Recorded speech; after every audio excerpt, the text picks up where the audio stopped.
todos por haber venido.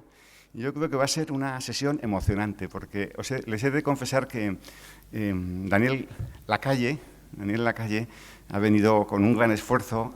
Llegó ayer desde Londres, me fui a buscar al aeropuerto, cené con él y les aseguro que estoy como muy emocionado de tener la satisfacción de esta sesión que nos va a dar esta conferencia, porque yo no les va a hablar de libertad, sino que yo creo que es la libertad misma. ¿Sabéis cómo habla? La cantidad de ideas que tiene para que esta sociedad sea más dinámica, más emprendedora. Pero bueno, quiero añadirles, la primera cosa es que él es navarro, su abuelo es navarro, nacido en Valtierra, y fue ministro del aire, y se fue a los poco tiempo su abuelo, pero bueno, aquí tenemos un navarro, en fin, mucho más que esos que se dicen de Sudamérica y tal, que bueno. Entonces, les he de confesar que he perdido mis gafas, y tengo unas que no sirven para mucho, pero bueno, espero que valerme, ¿no? Que no son las buenas, vamos a decirle. Entonces, él vive en Londres y él se dedica a la gestión de fondos de inversión, es un broker, y tiene una dilatada experiencia. Este señor, por sus manos pasan cientos de millones todos los días, lo que pasa es que son de otros, ¿no? Un pequeño matiz, ¿no? Bueno, él yo pienso que estudió en Madrid, pero luego ya ha tenido una carrera por todo el mundo, ¿no? En los hedge fund de Citadel, en Estados Unidos, en Londres, ha estado en Chicago, y continuó ha hecho de todo: renta variable, fija, capital, riesgo, materias primas. Ha sido votado durante 5 años consecutivos en el top 3 de los mejores gestores de fondos en Londres, o sea que, a pesar de ser español, que decía aquel, ¿no? Bueno, ahí lo que vale son los resultados, cuánto has ganado, cuánto dinero has movido, etcétera, ¿no?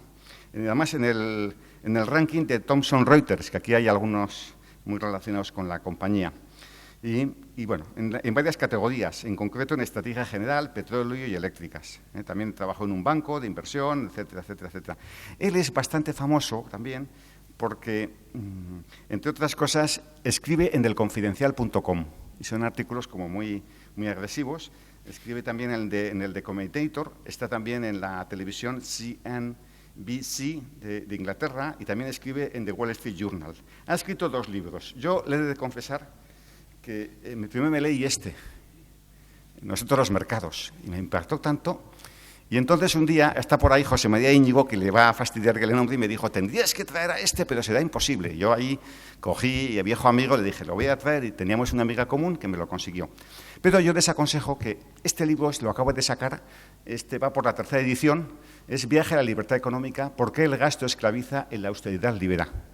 Yo les aconsejo que este es un libro que se lo lean poco a poco, porque van a disfrutar encontrando el potencial que encierra la libertad.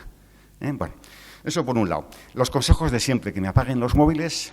La segunda cosa es que hoy tiene que haber un debate rápido y muy vivo. Que vayan preparando las preguntas, porque luego Laura pasará a recogerlas, que haya muchas preguntas. También quiero agradecer, la presidenta le ha atendido ya del Gobierno, pero quiero aprovechar, agradecer que tenemos aquí a nuestra vicepresidenta económica, doña Lourdes Goicoechea. Muchísimas gracias por acudir, porque sé que no tenías. Y también a nuestro director general de presupuestos. Yo creo que ahí algo te podré decir, ¿no? Y luego también a la Junta del Patronato y a todos los que han venido de Madrid, que han venido varias personas, y especialmente al director general financiero de Prosegur, que ha venido, que también es autor de varios libros, y ha venido. Y a todo mi patronato, que lo tengo en primera fila, que son los que ayudan a que esta actividad nuestra pues marche adelante. Y no quiero consumir más tiempo, sino darle la palabra a Daniel, y sea agresivo. Aquí todos los que estamos creemos en la libertad. Ánimo, Daniel, cuando quieras. Muchísimas gracias, Julio. Muchísimas gracias a todos. Muchísimas gracias por venir, y la verdad, siempre un placer. Decía un cantante que se llama Ozzy Osbourne que lo que más echaba de menos de su época agresiva era haber perdido la memoria, ¿no? Y perder la memoria es una de las cosas que nos ha pasado cuando estamos viendo todos los días, en los periódicos y tal, cómo salir de la crisis, ¿no?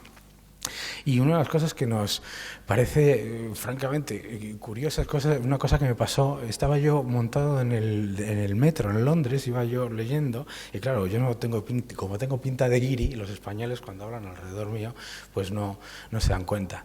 Y entonces un chico le decía a una chica: me ha costado el billete de metro 4,5 libras. Y le dijo la chica, y no lo olvidaré nunca, dice, no te preocupes, que esto cuando nos rescaten se lo cobramos. Ese es uno de los problemas que ha generado la expansión de crédito salvaje que hemos vivido entre el año 2004 y el año 2011 ha sido la percepción de que el dinero es gratis y la percepción de los derechos adquiridos. Y ustedes escucharán todos los días en la radio a gente hablar del derecho al déficit como algo normal. De hecho, yo lo leo mucho, ¿no?, cuando vengo aquí. Y otra cosa que nos ha pasado, y yo creo que es muy, muy curioso en España, es que nos hemos olvidado de que nosotros somos el ejemplo de que todas esas soluciones mágicas que nos ponen encima de la mesa no funcionan. Porque cuando nos dicen, no, es que lo que tendríamos que hacer es devaluar el euro, pues aquí en esta audiencia todo el mundo, prácticamente todo el mundo, hay gente joven, pero yo creo que veo gente aquí ya entrada en canas, que se acuerda de las devaluaciones competitivas, que a mí no me hacían ninguna gracia, porque cada vez que me iba a Londres a comprar discos, compraba menos discos con mis pesetas, ¿no? Nos acordamos de las devaluaciones competitivas. Lo que hay que hacer son planes de estímulo y nos olvidamos que este país se gastó el 3,2% de su Producto Interior Bruto y pasó de un 3% de superávit a un 11% de déficit en 2 años, que eso no se hace fácilmente, ¿eh? Eso no se consigue ni en Las Vegas, ¿eh? Y destruyó 3 millones de puestos de trabajo. Nos olvidamos de lo que es la inflación. Ahora nos están diciendo que hay que crear inflación y el riesgo de la deflación, Por Dios, el riesgo de la deflación. Y yo cuando me hablan del riesgo de la deflación, me imagino a cualquiera de ustedes yendo al supermercado diciendo, mierda, ya me han bajado los precios de las cosas. Hombre, estoy indignado. Me ha costado hoy, la bolsa de la compra me ha costado hoy un par de euros menos. Esto es inaceptable.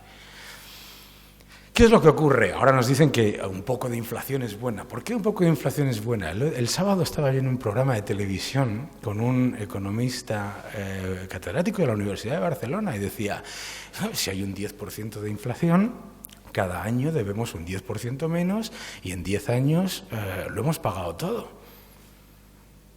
¡Qué bien! Y si hay un 100% de inflación, lo pagamos todo en un año, ¿no? Que no ocurre. Lo que ocurre es que no ocurre, y por lo menos cuando yo publiqué este libro, me decía un buen amigo del Instituto Juan de Mariana, me decía, es que este libro no se tenía que haber escrito, porque es que lo que dice son cosas que son de sentido común. No, señor, la inflación no te repaga la deuda. En Inglaterra hemos tenido una inflación del 4% anual durante todos estos años y la deuda está en máximos históricos. Imprimir moneda no reduce la deuda. En Estados Unidos están de nuevo en otro techo de deuda, 17 trillones de deuda. El gasto público no soluciona la crisis. En Japón ya están por encima del 200% de deuda sobre PIB, y a pesar de pagar un 0,6% por sus bonos a 10 años, porque claro, la gente dice, no, el problema no es eso, el problema es que la deuda está muy cara al 4%, la deuda está muy cara al 4% y sin embargo nos parece que los países emergentes, los latinoamericanos, no están muy caros al 12%, ¿no? El dinero no es gratis. La deuda no es un derecho. Las soluciones mágicas no existen. Las deudas siempre se pagan. Las deudas siempre se pagan. Cuando se hace impago, se pagan las deudas. Pero ¿quién paga las deudas cuando un país hace impago? Ustedes.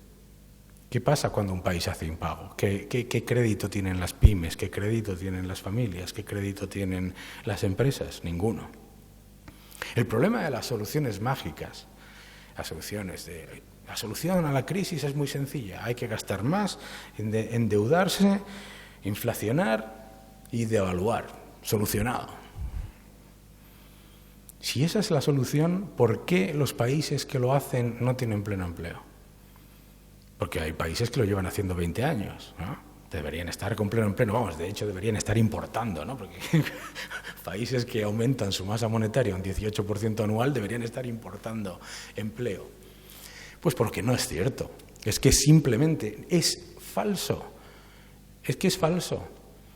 Y sobre todo, lo peor de que es falso no es que, bueno, oye, uno se equivoca y tiene todo el derecho a equivocarse y teníamos que hacer algo. A mí me gusta eso de teníamos que hacer algo. Yo explico el New Deal de Roosevelt, decía, no, es que había que hacer algo. Bien, pues había que hacer algo, está bien. No se le puede quitar la honorabilidad o la buena intención a algunos gobernantes. Lo que no tiene pase es volver a hacerlo, volver a hacerlo, volver a hacerlo, volver a hacerlo. Y cuando ya has extenuado todas esas medidas, decir, es que hay que hacerlo otra vez.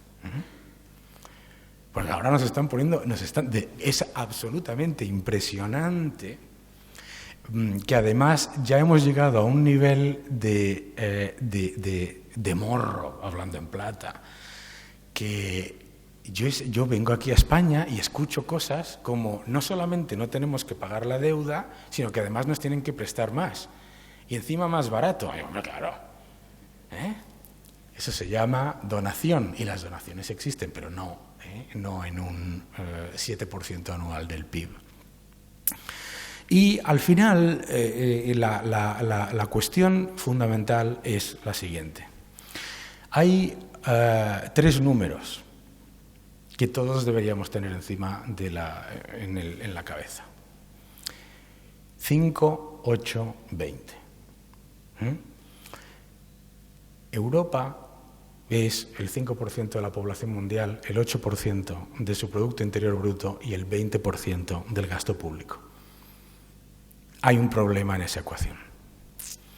Y hay un problema en esa ecuación y ya podemos buscarle cualquier tipo de cuadratura al círculo, que tenemos un problema porque no podemos competir en un mundo global en el que el crecimiento no va a venir de mayor endeudamiento cuando las 3 economías más importantes del mundo superan el 350% de su Producto Interior Bruto en deuda. El crecimiento no va a venir de aumentar el número que es el 20%, el gasto público. Y la razón por la que no lo va a hacer es simplemente porque a la hora de plantearnos esta carrera de endeudamiento en la que nos hemos metido, ¿qué es lo que nos dicen? De nuevo voy al programa de televisión del sábado y decían, en los años 50, el Reino Unido tenía una deuda sobre Producto Interior Bruto que llegó a superar el 200%. Y no pasó nada. Y yo le decía, ¿cómo que no pasó nada? Primero, venía de una guerra mundial. Que es que aquí queremos el mismo nivel de deuda, pero queremos que... Segundo, había ahorro privado. Aquí no hay ahorro privado. La deuda privada también supera en varios múltiplos el 100% del Producto Interior Bruto. Tercero, da igual. No sé si ustedes se acuerdan, pero es que en los años 60 y 70 la fiscalidad en esos países llegaba al 80%. En el libro lo cuento, ¿no? Esos discos maravillosos que se hacían, los Rolling Stones y los Who y Rod Stewart escapando del fisco. Rod Stewart tiene un disco que se llama Atlantic Crossing. Atlantic Crossing es que se iba de Inglaterra, yo no pago más. ¿Cuál es el problema entonces?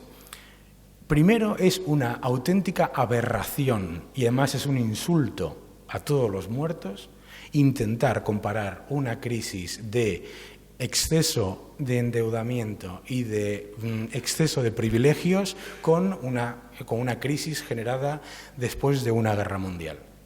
Me parece insultante, con todos los respetos, primero, para las víctimas de esa guerra mundial. Segundo, no podemos intentar solucionar un problema creado por exceso de crédito con más crédito. Entre otras cosas, porque en este primer libro que yo escribí vino porque nos contaban que los mercados nos atacan, ¿no? Nos decían todo el día, los mercados nos atacan, la prima de riesgo, la prima de riesgo.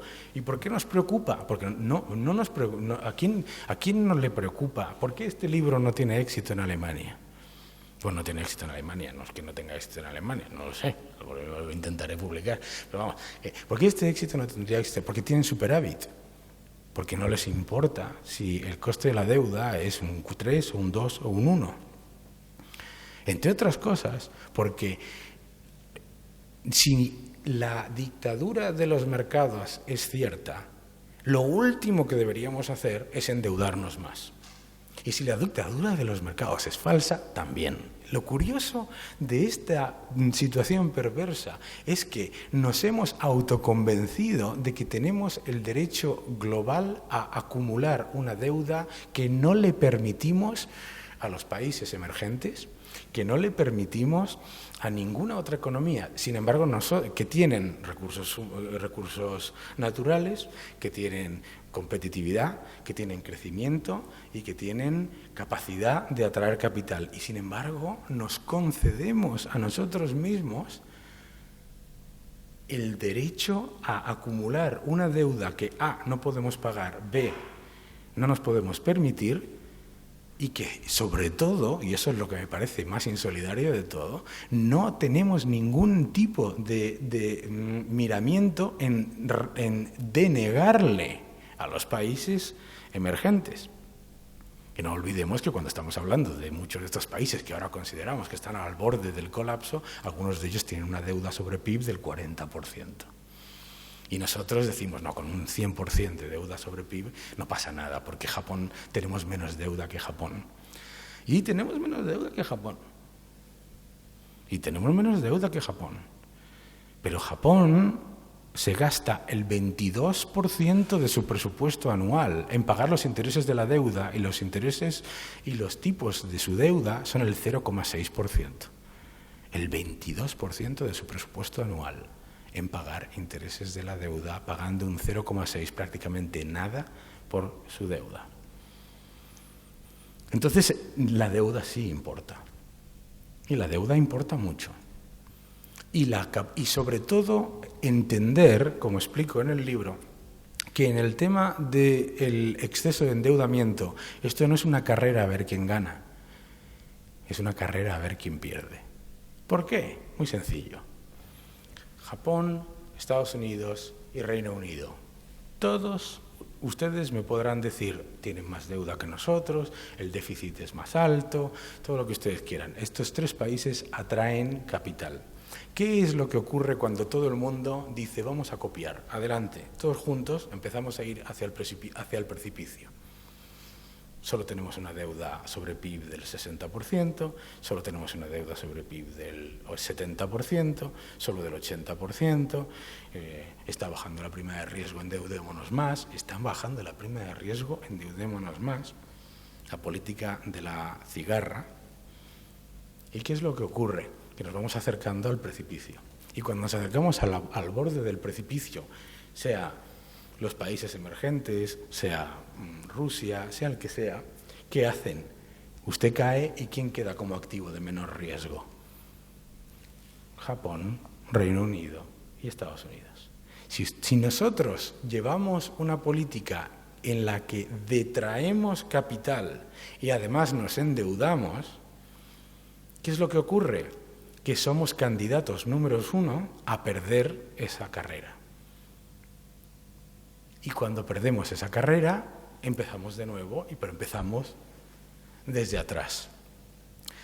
Y caer en el error, como estamos cayendo una y otra vez, particularmente en algunos países de la Unión Europea, de pensar que porque baja la prima de riesgo nos tenemos que endeudar más, pensar que porque la deuda es barata nos tenemos que endeudar más, que pensar que no tenemos que tener políticas activas de atraer capital, de atraer empresas, de mejorar nuestra posición internacional, de agresivamente competir, no en ser igual que los peores, sino ser en mejores que los mejores. Como no hagamos eso, volvemos a ser candidatos a otro 2009-2010.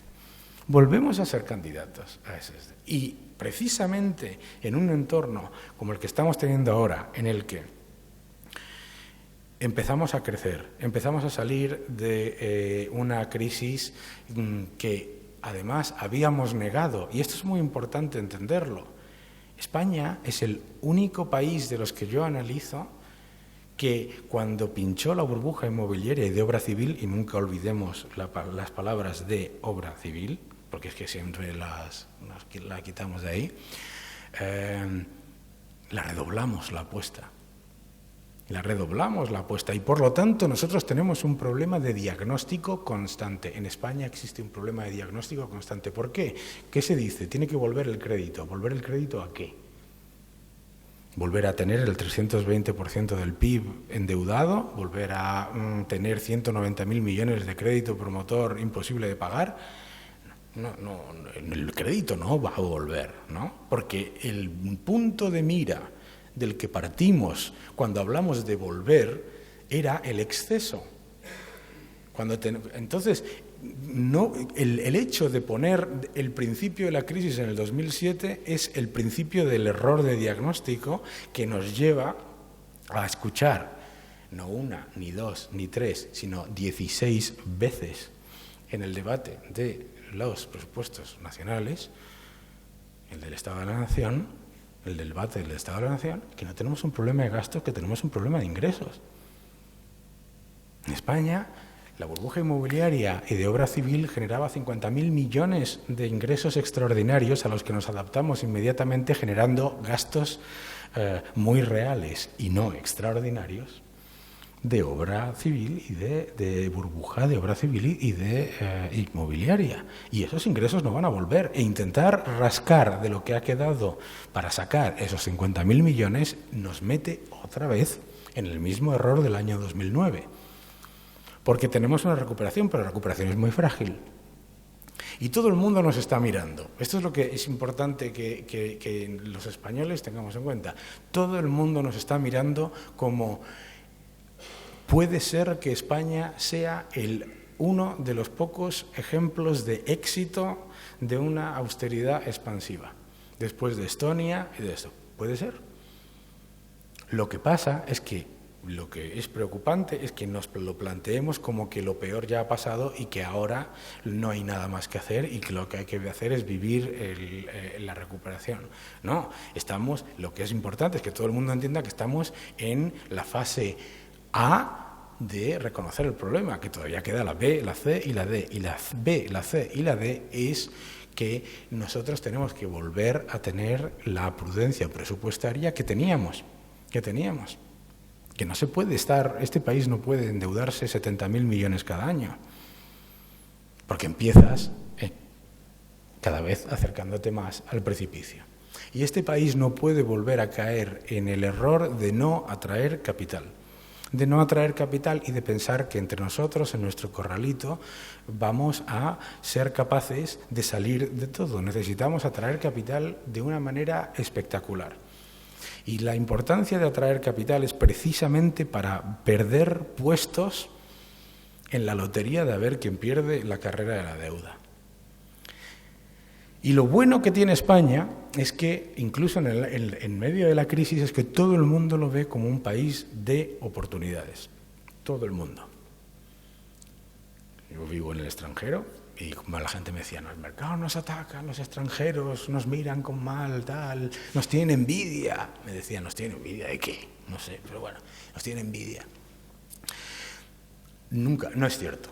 No es cierto, es empíricamente falso. Y siempre se ha visto a España como un país de oportunidades, pero también se ha visto como un país que tiene tanta cantidad de oportunidades como posibilidades de automutilarlas. Y ahora que estamos empezando a que el balance entre oportunidad y autozancadilla corra por el lado de las oportunidades, lo que tenemos que hacer es precisamente redoblar, pero redoblar en ese sentido, en el sentido de olvidarnos de las soluciones mágicas. Las soluciones mágicas no van a venir. El otro día escuchaba en un sitio que la solución para Europa es que Alemania se salga del euro.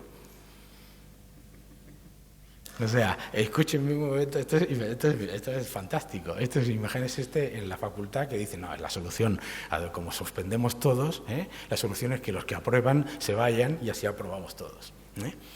Pues obviamente no es la solución. Entre otras cosas porque cuando nos quejamos del euro, nos quejamos de Europa, nos quejamos de la austeridad y de estas cosas, lo que nos olvidamos es que nosotros no nos podríamos endeudar en 70.000 millones anuales y no nos podríamos financiar directamente de no estar Alemania y desde luego de no estar en el euro. El que realmente se crea que una Unión Europea hecha por Portugal, Grecia, Italia, España, Francia y los países periféricos iba a financiarse al 1,5%, de verdad, ha visto muchas películas de ciencia ficción y muy malas. De verdad, y muy malas.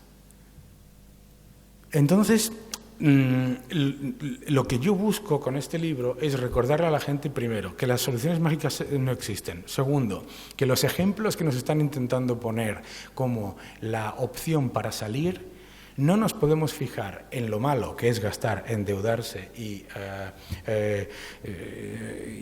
meterse todavía más en el agujero, sino en lo bueno. Porque sí, Japón tiene muchas cosas buenas, pero ya podemos ir empezando a copiar en las buenas, no en las malas. No podemos perder 10 puestos en el índice de libertad económica en un año, no podemos.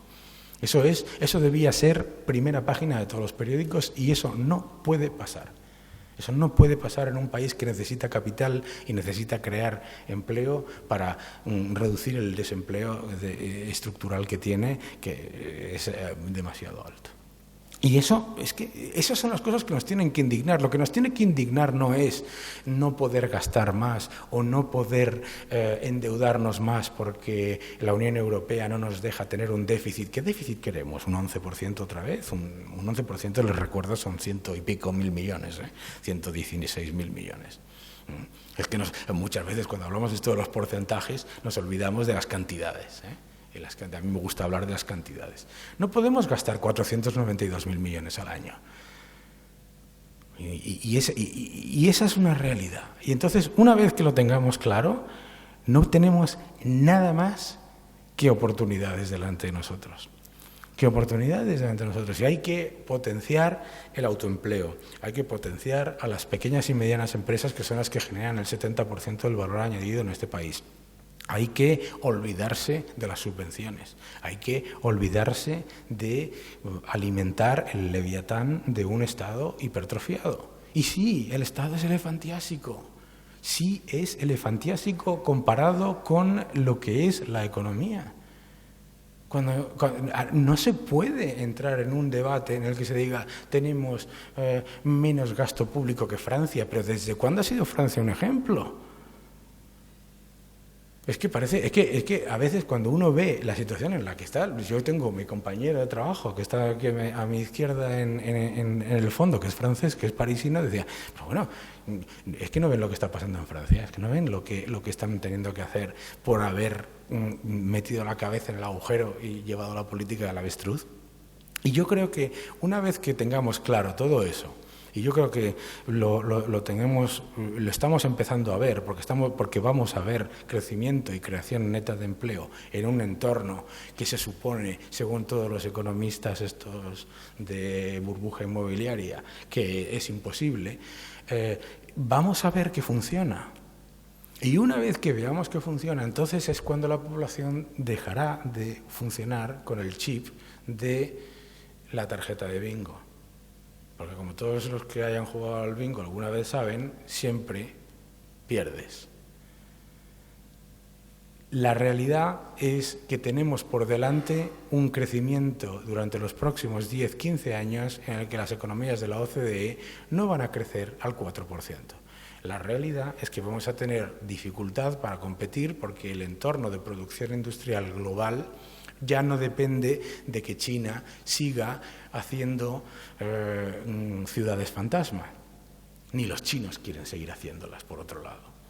Entonces, tenemos que empezar a atenernos a las consecuencias de lo que tenemos. Y lo que hace la entidad más solidaria del mundo, que es una familia, es lo que tiene que hacer un Estado.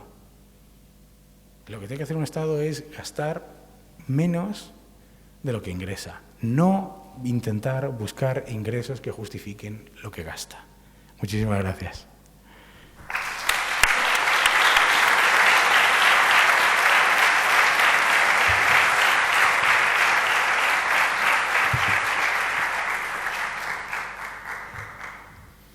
Bueno, como ustedes habrán podido ver, es sentido común, una gran dosis de sentido común que a veces nos olvidamos, ¿no?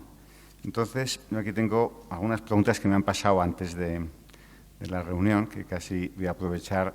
Es, desde la óptica internacional, porque él lleva viviendo muchos años fuera, aunque ya se ve que aquí aparece a veces en La Sexta, aprovechando que viene de Pamplona, pero bueno, ¿qué hay que hacer con el estado de las autonomías y la financiación correspondiente?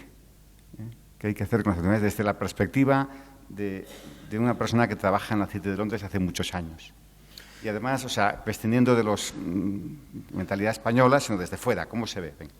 Yo creo que, a ver, la decisión de cómo se vertebra el Estado es una decisión democrática que la toman cada país como quiere, pero lo que no puede ser es una decisión de vertebración que no esté centrada en la responsabilidad crediticia.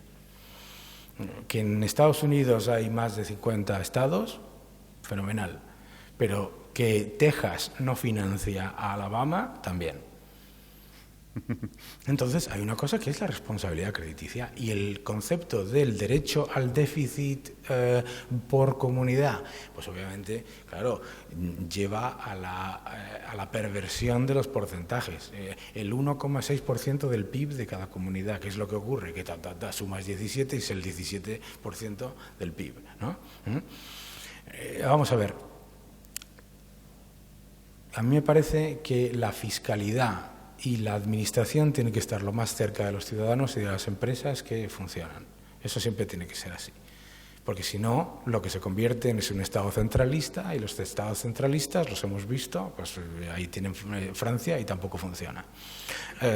Pero lo que tiene que haber es responsabilidad crediticia y lo que no puede haber es un sistema en el que se supone que hay una solidaridad y la solidaridad termina haciendo que los que pagan cada vez paguen más y que los que reciben cada vez reciban más y no se reduzcan esas diferencias, sino que se aumenten. Entonces, responsabilidad crediticia. Oiga, si usted se endeuda y no puede pagar sus deudas, pues tendrá que hacer impago y tendrá que reestructurar su sector público, como lo hacen todos los países. O sea, como en Alemania, donde los landes no pueden tener déficit, no hay déficit. Ustedes no tienen déficit, ustedes cobran. Y entonces, en todo eso también tiene que entrar tienen que ir también al lado de los ingresos. O sea, no puede haber un sistema de ingresos que sea aleatorio y cambiante. Tiene que haber un sistema de ingresos por el cual, si un Estado federal o una comunidad autónoma o lo que sea se financia, también tiene que controlar sus ingresos. Entonces, es simplemente hacer lo que cualquier entorno tiene que hacer, que es tener responsabilidad crediticia, porque si no se genera el incentivo perverso de que los que más se benefician son los que peor lo hacen. Y cuanto peor lo haces, más te ayudan. Y cuanto más te ayudan, peor para el Estado central. Pero como estamos hablando a niveles locales, pues entonces no nos importa. Y acabamos metiéndonos todos en el agujero. Muy bien, perfectamente. Otra pregunta es: ¿cree usted que está la población suficientemente informada del futuro de las pensiones? No. Y además me parece irresponsable que no se sepa que el sistema de pensiones de reparto, en un entorno en el que la población no tiene los hijos que tenía cuando se diseñó, y en un entorno en el que el número de personas que financian al número de pensionistas se acerca peligrosamente a 1, pues no se puede partir de la base de que el sistema de reparto, que no está siendo un sistema de reparto, está siendo un sistema deficitario, porque está detrayendo recursos del resto, o sea, a través de deuda, o sea, a través de déficit que no deja de ser deuda, obviamente ese sistema no puede estar garantizado porque en sí mismo hoy en día no es sostenible. Entonces, la gente por lo menos tiene que entender que sistemas de reparto siempre van a existir. Lo que no van a existir son sistemas de reparto eternamente crecientes cuando ni la pirámide de población ni la pirámide de ingresos lo sustenta. Paso ya a preguntas del público, pudiendo privatizar servicios, dice, ¿cobrar impuestos es robar al ciudadano? ¿Qué tiene un país como Singapur que no tiene España? Bueno, Singapur, que no tenga España, lo que tiene es la conciencia de que un país que no tiene otra posibilidad más que atraer capital, es lo que tiene que poner como política número 1 de su política económica, como objetivo número 1, atraer capital y el máximo de capital posible. Y ese es un elemento que nosotros seguimos rechazando, tanto regulatoriamente como a nivel político. Le tenemos miedo, no sé por qué, o le tenemos que ser una especie de miedo al extranjero extraño y todo eso. Luego, a ver, no es una cuestión de si los servicios tienen que ser públicos o privados, es que sean eficientes o ineficientes. Y si los servicios son ineficientes,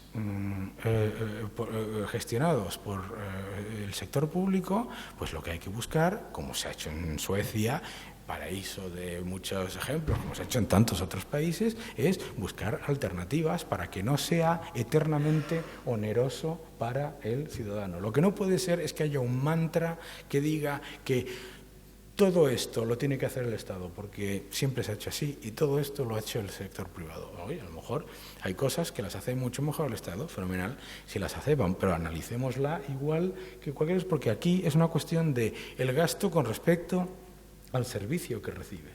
Y los impuestos no son una cuestión de extraer caja del que la genera. Los impuestos son el pago de un servicio. Son el pago de un servicio, igual que cuando te subes en un autobús y pagas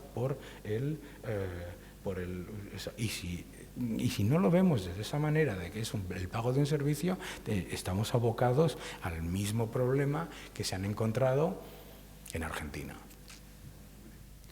Para generar empleo, ¿qué es mejor?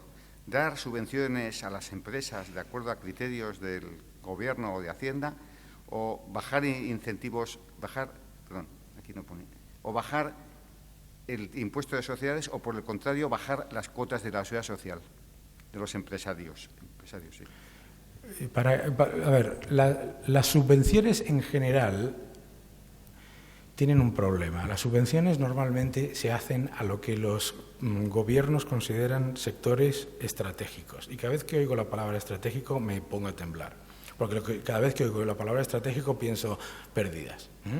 Entonces, el problema de las subvenciones no es como todo, no es de blanco o de negro, es un problema de máximos aceptables. Un país como España no puede gastar 10.000 millones anuales en subvenciones, es así de sencillo, no puede. ¿Significa eso que no tiene que dar ninguna subvención? No, pero no puede gastar 10.000. Un país lo que tiene que hacer además es entender que las subvenciones no son autojustificativas, en el sentido de que cuando no funciona, pues entonces hay que dar más, que es lo que nos está ocurriendo en un país donde hemos pasado de pagar la luz más barata de Europa a la más cara, entre otras cosas por el exceso de subvenciones. Y lo único que se le ocurre a alguno por ahí es decir, hay que dar más subvenciones. Pues obviamente no funciona. Entonces, yo creo que hay que entender que normalmente un sector o una actividad económica que necesita subvenciones es porque es económicamente no viable, y es muy raro que se convierta en económicamente viable gracias a las subvenciones. De hecho, no conozco ningún sector al que se le subvencione y que pase a ser rentable económicamente cuando se las quitas. No lo conozco, todavía no lo he visto. Que alguien me lo explique. ¿Para qué valen tan buenos diagnósticos por desgracia sobre la deuda si socialmente no se asume la realidad de la deuda, si los políticos, la oposición, se niegan redondo a mirar la realidad económica y convencen a grandes sectores sociales que los recortes son innecesarios? Porque pensamos que el dinero es gratis. Pero eso no es algo que sea inherente a la población ni que sea histórico. Es una cuestión de hace muy poco tiempo, realmente muy poco tiempo. No era así nuestra percepción de la economía. Pensamos que ese derecho a la deuda, o esas cosas como nos prestaron mal, nos tienen que prestar más, ¿sabes? O no les tenemos que pagar, ¿no? Y como me decía a mí un eurodiputado finlandés, el hecho de que yo le haya prestado a un amigo 1.000 euros y se lo haya gastado en fiestas no significa ni que no me lo deba y mucho menos que le tenga que prestar otros 1.000 euros. Yo creo que ese concepto empieza a cobrar sentido dentro de la población cuando la gente empieza a ver que no solamente no percibe ningún beneficio, sino que lo que percibe es pérdidas de ese proceso de endeudamiento. Y en Estados Unidos se ha visto en el Reino Unido, etcétera, donde lo que ocurre ahora en el Reino Unido ha pasado en menos de 12 años. Lo que ocurre ahora es que los periódicos y la población, en los debates, en la televisión, hasta los debates más populistas, la gente se enerva cuando escucha que hay que gastar más, porque sabe que no les está funcionando, ¿no? A la gente de la calle lo que le interesa es cuánto va a bajar el paro, cuándo va a bajar el paro a límites del 8 o 9%. Para que la gente pueda trabajar. Y luego añade, ¿cuántas personas entre 35 y 40 años no van a poder trabajar nunca si no emprenden? Yo empezaría la pregunta por el final, la respuesta por el final. España es el país de la Unión Europea y de la OCDE donde hay menos autoempleo.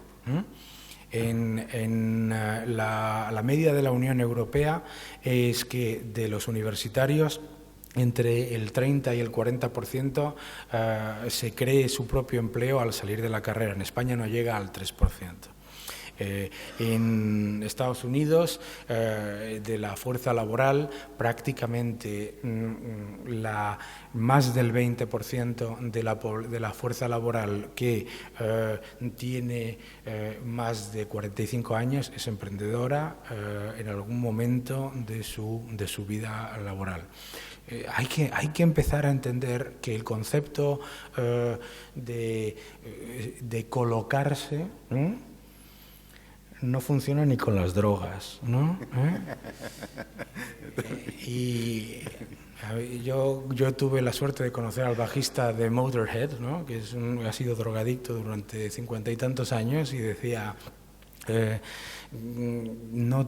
llega un punto en el que no llegas, ya ni siquiera te genera ningún tipo de beneficio. Entonces hay que entender que hay que cambiar el chip, de terminar la carrera, encontrar un trabajo en una de las multinacionales, en una caja de ahorros, en una de las multinacionales privatizadas españolas, pasarte 25 años, llegar a jefe de negociado y jubilarte. Eso hay que cambiarlo, y yo creo que es, por otro lado, de la manera en la que hemos salido siempre de nuestras crisis en España, ¿no?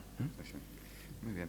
¿Cuáles son los sectores españoles con futuro competitivo respecto a los mercados internacionales? Bueno, tenemos muchos.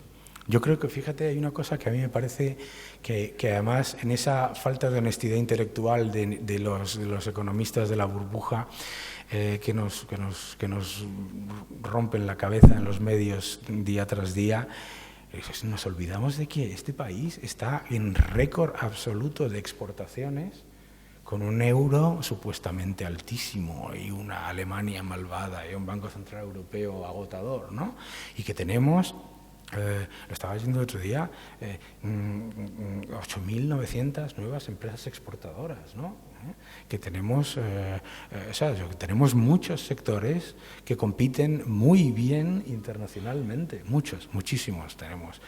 Y desde luego hay una cosa que a mí me sienta francamente mal, es esa denostación interna del turismo, como si el turismo no puede ser, como que el turismo es nuestra mejor industria, y además es una industria magnífica en la que se puede conseguir mucho desarrollándola de una manera mucho más potente. El turismo, los servicios, la sanidad, la seguridad, la tecnología. Tenemos empresas que están compitiendo en todo el mundo de ingeniería, que están ganando proyectos. O sea, tenemos muchos sectores que pueden generar mucho empleo. En las televisiones parece que se está invitando a economistas liberales como contrapunto al discurso neokeynesiano al uso. ¿Estás de acuerdo en esta apreciación? ¿Cómo se puede aprovechar esa plataforma para comunicar nuestra visión de la economía? Yo creo que esto lo ha escrito un periodista. A ver, yo creo que, primero, a mí no me gusta el concepto de neokeynesiano porque no existe el neo, es keynesiano total, no hay neokeynesianismo. Bueno, y sobre todo, a mí me da mucha pena por el pobre John Maynard Keynes, que si se levantase de la tumba y viese lo que se hace en su nombre, pues se llevaría las manos a la cabeza. Pero a mí me parece que es lo normal, y es lo normal porque aquí hay un concepto que ha existido durante mucho tiempo, que es este lo dice todo el mundo, o nadie predijo la crisis. ¿Cómo que nadie predijo la crisis? O nadie pensaba eso. Claro, ¿por qué? Porque si todo el mundo está diciendo que la única solución es la equivocada, pues entonces repetiremos la solución equivocada.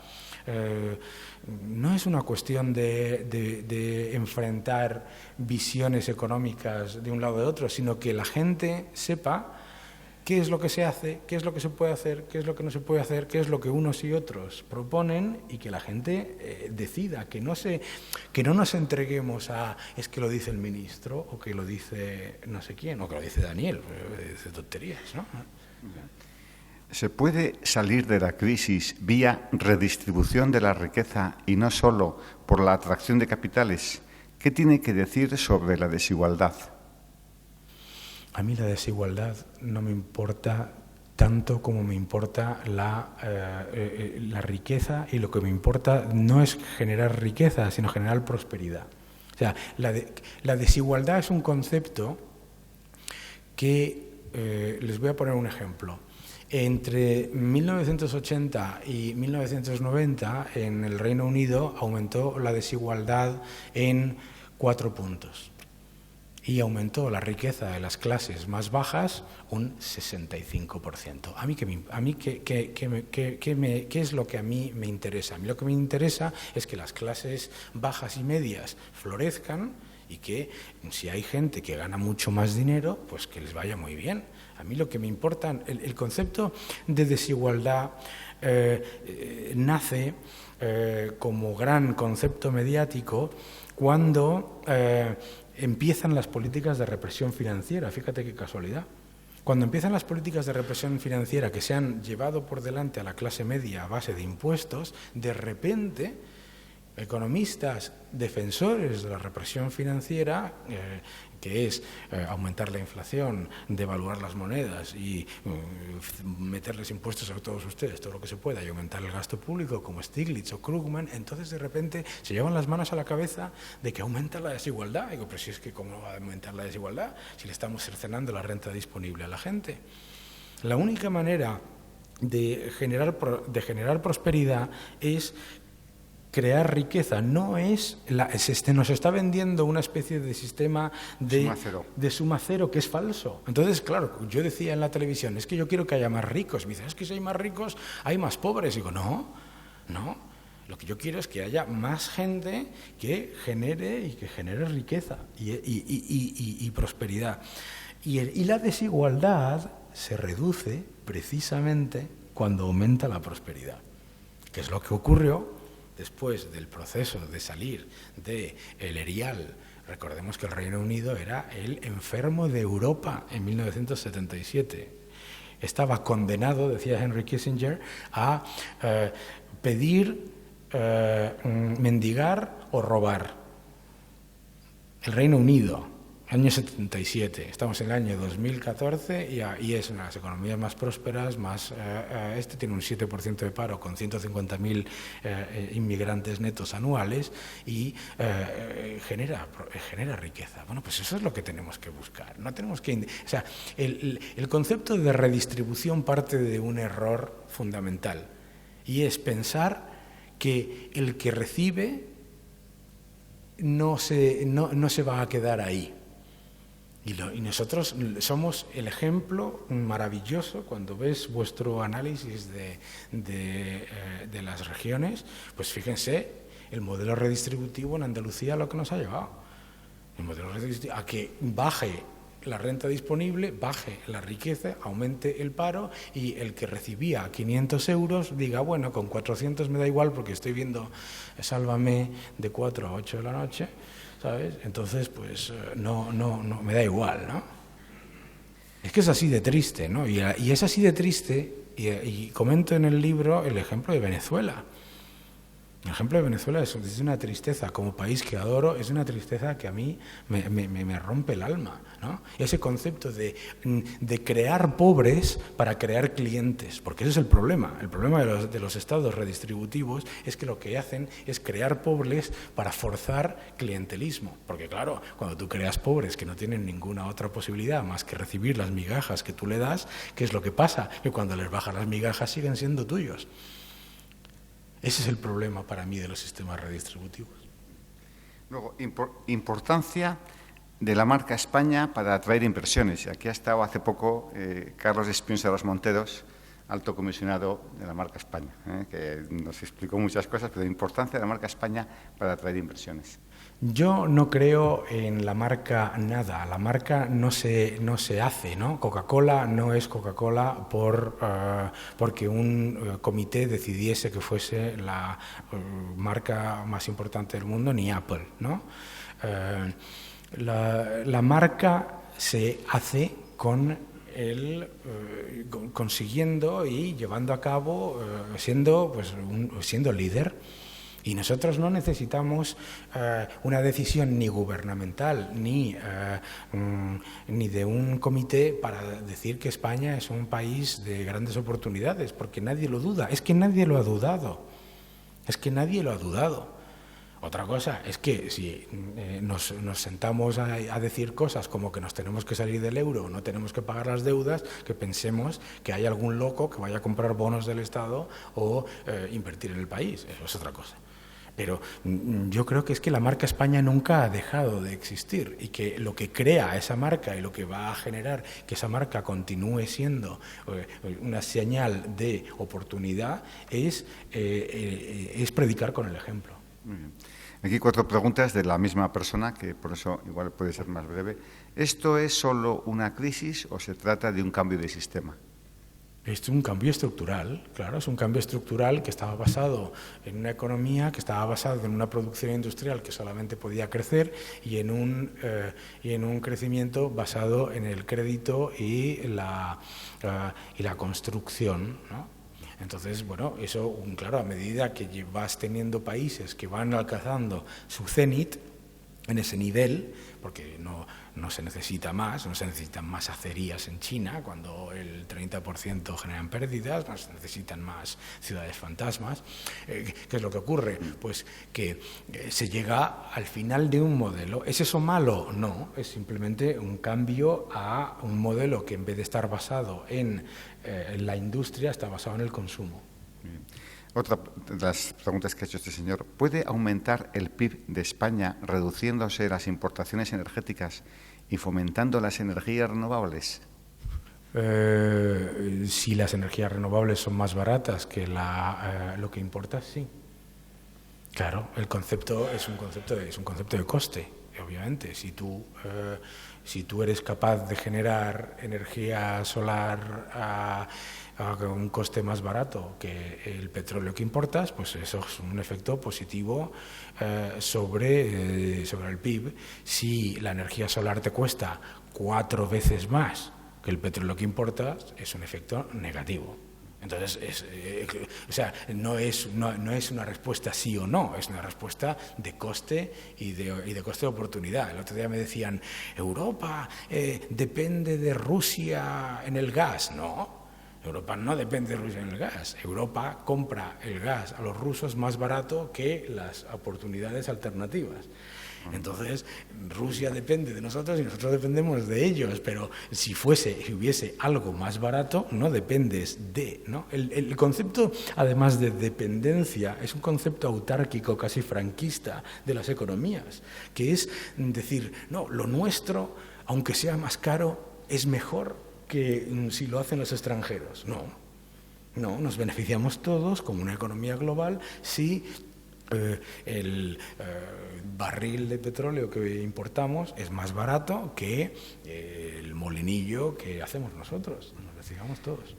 ¿Puede ser el reparto del trabajo una manera real de disminuir el paro? No, es una manera falsa de disminuir el paro. No, obviamente no lo es.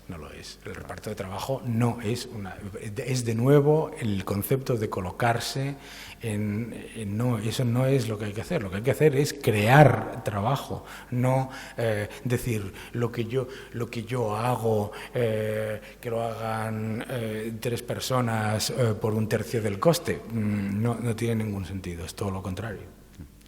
Ayer usted en La Sexta habló del sistema Lagares que han hecho los expertos. ¿Podría hacernos una brevísima síntesis de su opinión sobre la reforma tributaria que plantea esa comisión? A ver, esa comisión, para empezar, esa comisión plantea una solución basada en una petición. La petición es intentar aumentar los ingresos fiscales con lo que hay. Entonces, lo que hace esa comisión es que se coge todos los impuestos y dice dónde podemos rascar, ¿vale? Y de cómo podemos rascar sin hacer un efecto todavía más negativo que el que ha tenido las subidas de impuestos que ya hemos hecho. Entonces, es una cuadratura del círculo muy complicada, pero básicamente el resumen es: se reducen impuestos directos y se aumentan impuestos indirectos para un efecto neto recaudatorio supuestamente cero. Error, ¿por qué? Porque asume que al aumentar los impuestos indirectos, las empresas no van a subir los precios, van a absorber esos impuestos en sus márgenes que hoy en día están a niveles ínfimos. Entonces, eso simplemente no ocurre. Entonces, te puedes encontrar con un problema en el que la razón, que lo sepan ustedes, por la que el Producto Interior Bruto, el crecimiento del Producto Interior Bruto de España en este año se ha aumentado las expectativas de un crecimiento del 0,6% en enero al 1,2%, es decir, doblado en pocos meses, ha sido por la mejora del consumo espectacular que hemos tenido, muy rápida. Si nosotros le ponemos una zancadilla a esa mejora del consumo, nos llevamos por delante el crecimiento potencial de la economía. Para mí el problema entonces no es lo que hace la Comisión Lagares, que lo que hace es intentar cumplir un mandato. El mandato es: búsqueme cómo aumentar los ingresos sin cambiar la estructura del Estado. Bien, el problema es que la estructura del Estado sigue siendo el problema, es decir, que gastamos 492.000 millones e ingresamos 380 y pico. Y esos 492.000 millones, aumentando los impuestos o lo que sea, no vamos a cubrir ese gap. Entonces, el diferencial entre 492.000 millones y 380 y pico mil de ingresos solamente se va a cubrir reduciendo gastos. Todo lo demás es intentar cuadrar el círculo, y con muy buena intención y todo eso, pero sobre todo yo les recuerdo una cifra. cuando leo en los periódicos se estima que aumentará la recaudación en 6.000 millones y que el crecimiento económico no se verá afectado, les recuerdo que la media de error en estimaciones de ingresos fiscales de nuestras administraciones de distintos gobiernos, la media de equivocarse es del 70%. Bueno, y eso es muy importante que lo tengamos aquí en la cabeza. Cuidado. Bueno, bien. Luego una pregunta. ¿Qué opina usted de un Parlamento que aprueba el que los contratados laborales se puedan hacer automáticamente funcionarios o que impide que se puedan despedir empleados de las empresas públicas? Esto es que el Gobierno intentó hacer una modesta austeridad y fue que no se pueda echar a gente de las empresas públicas. Las empresas públicas son casi todas deficitarias, son casi todas en pérdidas. Las empresas públicas acumulan 45.000 millones de deuda. ¿Cómo que no se puede echar?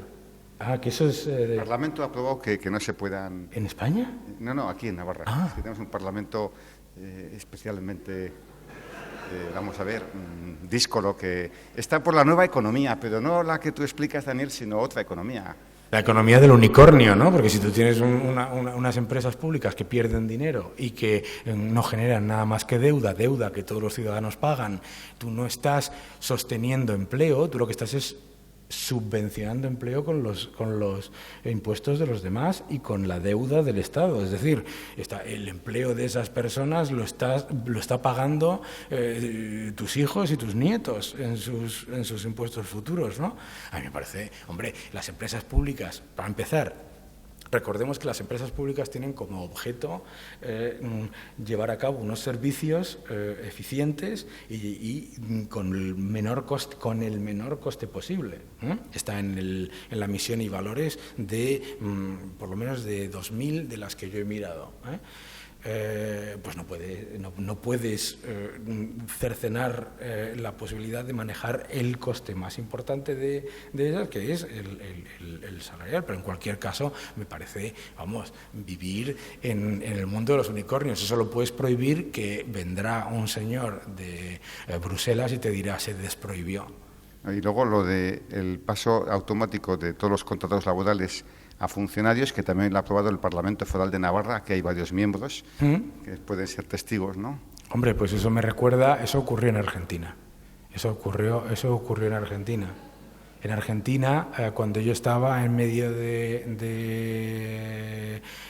antes del corralito, se aprobó una ley por la cual cada diputado elegido tenía por ley la posibilidad de contratar discrecionalmente a 14 personas que pasaban a ser inmediatamente funcionarios del Estado. Eso es eliminar el paro, ¿no? Así se convirtió la Cámpora, que es el grupo peronista de Néstor y Cristina Kirchner, liderado por Axel Kicillof, se convirtió en la mayor bolsa de trabajo de Argentina. ¿Qué es lo que ocurrió? La inflación se les ha ido no sabemos qué inflación tienen, pero la estimada es el 30%, porque la que explican es falsa. El país está al borde de la quiebra, entonces va de cada 10 años, pues hace un impago, hace una tremenda devaluación, una monstruosa hiperinflación, y les cuentan que es un modelo, le llaman modelo de integración, le llama eso. Sí. Eso se llama modelo de integración. El cartón de leche en enero subió de 2 a 6 dólares. De 2. No es el país que tiene más vacas del mundo por argentino. Es que, como decía Friedman, como pongas al gobierno a cargo del desierto, nos quedamos sin arena en 4 años, ¿no? Bueno. No, yo creo que hay una cosa que es el añadir control de precios más intervención más intentar sacar ingresos de lo que queda vivo, lo que hace es que desaparezca. Y bueno, es que es historia, ¿no? Es la Francia de los Assignats, es Argentina desde hace 100 años, desafortunadamente, lo hemos visto en centenares de países. Es, bueno, Zimbabue, ¿no? Sí, la penúltima pregunta se trata de que has trabajado en energía en la City de Londres. ¿Podrías decirnos si el gas esquisto es una buena oportunidad o, por el contrario, hay que hacer lo que se está haciendo en algunos sitios de España, prohibirlo por el riesgo? Fíjate que si se prohibiese por el riesgo, pues... El gas esquisto es el gas famoso de la pizarra, yo creo que todo el mundo lo sabe, ¿no?, que se mete... Fíjate que si se prohibiese algo por el riesgo, los fabricantes de sombreros, cuando se inventó el coche, habrían conseguido prohibir el coche. Porque los fabricantes de sombreros se manifestaron ante el gobierno de Estados Unidos porque cuando la gente iba en coche se les volaba el sombrero y entonces como se les volaba cada vez vendían menos sombreros porque la gente dejó de utilizar sombreros. Entonces los fabricantes de sombreros, que era un lobby muy poderoso, empezó a decir que los coches eran peligrosísimos, que había muerto una niña en un accidente, que no sé qué, está en los periódicos, es maravilloso y les recomiendo que lo busquen y todo eso. Entonces si uno prohíbe algo por los riesgos, pues lo prohibimos todos, porque todo tiene riesgos. Yo me puedo electrocutar con este micrófono, me da hasta miedo, entonces prohibamos los micrófonos, ¿no?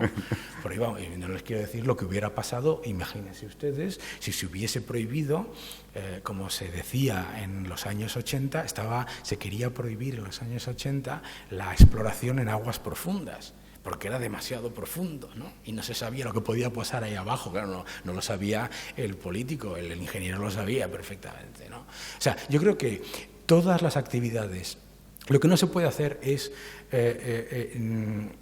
prohibir, lo que se tiene que hacer es monitorizar, regular de una manera adecuada y tener un control de que todo eso se haga de una manera correcta y obviamente beneficiosa para todos. En Estados Unidos no les tengo que contar lo que ha hecho el gas pizarra, pero el gas pizarra les ha pasado de ser importadores de gas a ser exportadores de gas dentro de un año. Les ha llevado a generar 796.000 puestos de trabajo directos y 3 millones de puestos de trabajo indirectos. De hecho, toda la mejora de empleo de Obama es el sector de petróleo y gas, que no tiene nada que ver con su política económica. De hecho, es directamente... y aparte que va a acabar siendo Estados Unidos en muy poquito tiempo autosuficiente en energía. Bueno, ya produce más petróleo que Arabia Saudí, pero en cualquier caso hay una cosa que yo no entiendo. Si yo tengo un porcentaje de paro del 20 y tantos % y necesito capital y necesito inversión, yo no prohíbo. Yo lo que hago es, vengan para acá y por favor, y lo hago y lo miro de una manera que además no tienes que inventar nada. Tienes Estados Unidos, tienes Polonia, tienes Reino Unido, tienes toda una regulación perfectamente orientada a que se haga de una manera segura y medioambientalmente aceptable, claro. Y esta es la última pregunta, que es una pregunta foral, como casi siempre me gusta hacerla. Es, en una comunidad como la nuestra, pequeña, Navarra es pequeñita, no es ningún insulto, porque bueno, no necesariamente... ¿puede haber en ello también alguna ventaja competitiva, a pesar de nuestro tamaño?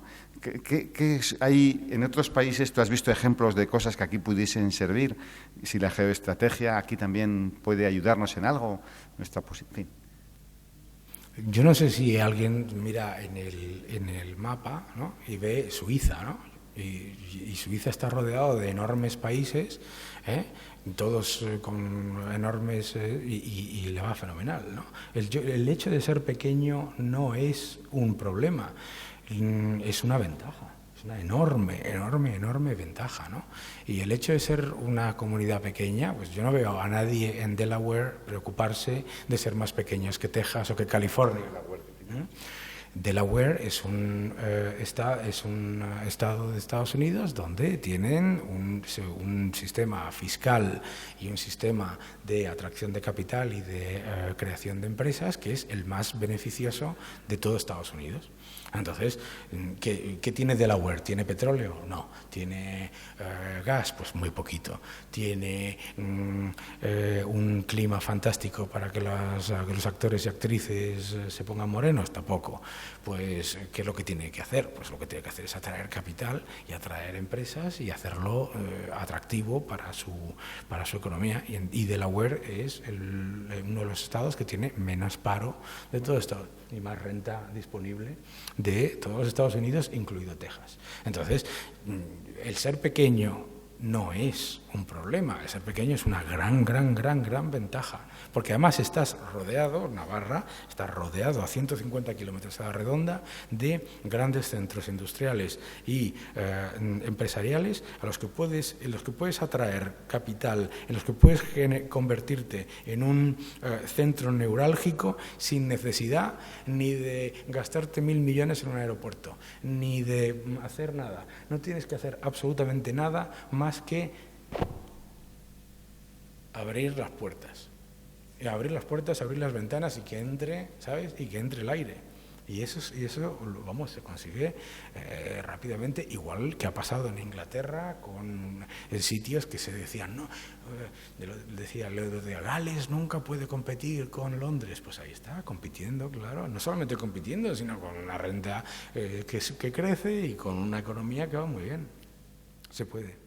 Pues muy bien, antes de darle un gran aplauso, que se lo ha merecido, más el tono moderado, yo creo que ha sido muy constructivo, decirles que esta conferencia que ha sido grabada estará en nuestra página web, que también a los que nos escriban les mandaremos un link del programa que en La Sexta, a las 9:30 de la noche del sábado, él fue protagonista.